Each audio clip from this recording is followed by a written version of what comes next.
aset yang direvaluasi nantinya dia akan menjadi nilai buku awal dan akan menjadi dasar untuk melakukan penyusutan selanjutnya. Dampaknya apa? Dampaknya adalah nilai depresiasi pasti lebih besar. Gitu ya. Contoh, misalkan nilai buku, berarti nilai buku itu artinya nilai sebelum revaluasi sebesar 100 juta. Kemudian setelah dilakukan revaluasi, nilai aset tersebut berubah, misalkan menjadi 150 juta. Maka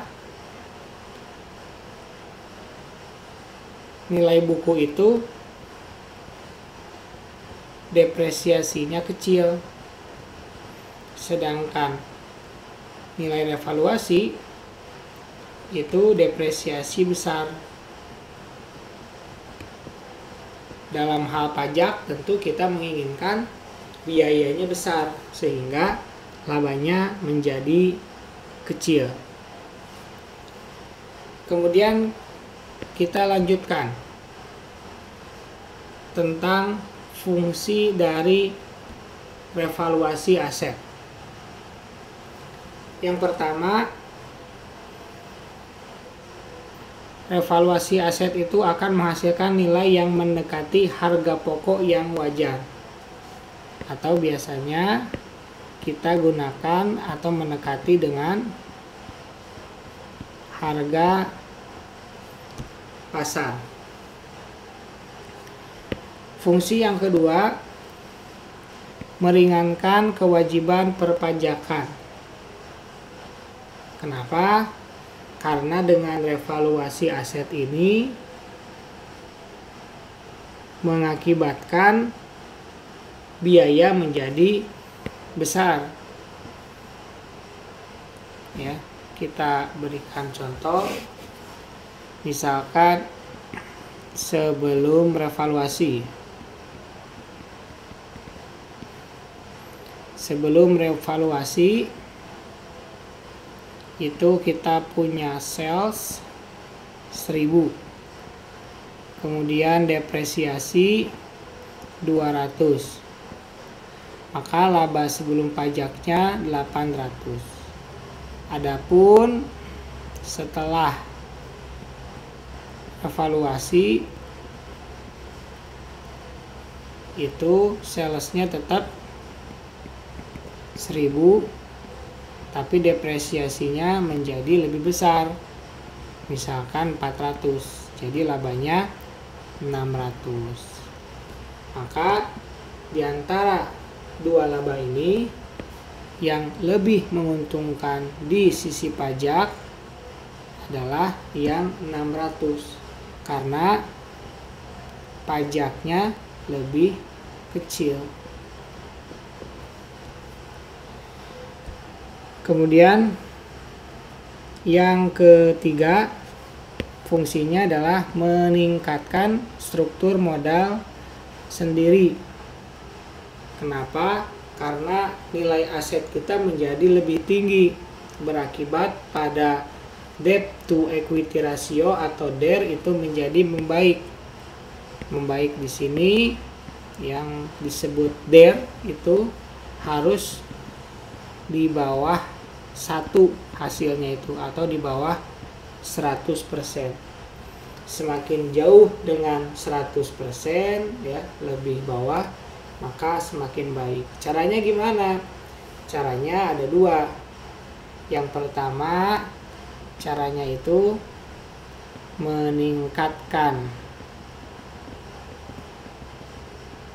aset. Yang kedua, mengecilkan hutang, maka pasti DER-nya akan baik. Yang keempat, fungsi dari revaluasi aset adalah menarik investor, karena ketika dilihat dari laporan keuangannya, performa keuangannya bagus. Salah satu penyebabnya adalah karena nilai DER itu baik. Kenapa nilai DER-nya baik? Karena nilai asetnya bertambah. Padahal dia tidak membeli aset baru, hanya melakukan revaluasi aset. Yang kelima, pembayaran PPh atas selisih lebih, ya sebagaimana yang tadi dijelaskan, itu dikenakan tarif sebesar 10% yang sifatnya final. Nah, namun nanti harus ada perhitungan lebih lanjut, karena biaya itu bukan hanya pajak saja, tetapi biaya untuk meng-hire atau meminta perusahaan penilai untuk menilai aset kita. Jadi perlu dihitung agar tepat dalam memutuskan apakah akan melakukan revaluasi atau tidak.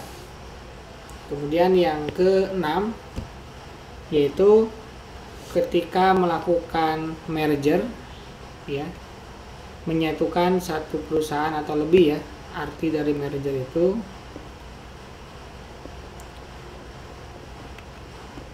menyatukan beberapa perusahaan lah, ya.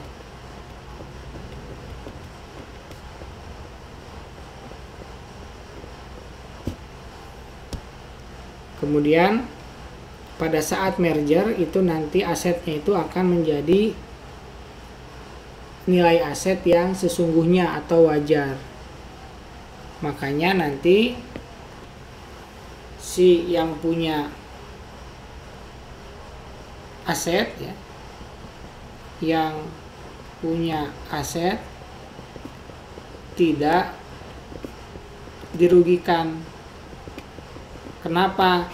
Karena aset dia itu dinilai sesuai dengan harga pasar atau harga wajar. Jadi pada saat di merger dengan perusahaan yang lain, komposisi modal yang dia berikan itu menjadi lebih besar. Itu fungsi dari revaluasi aset.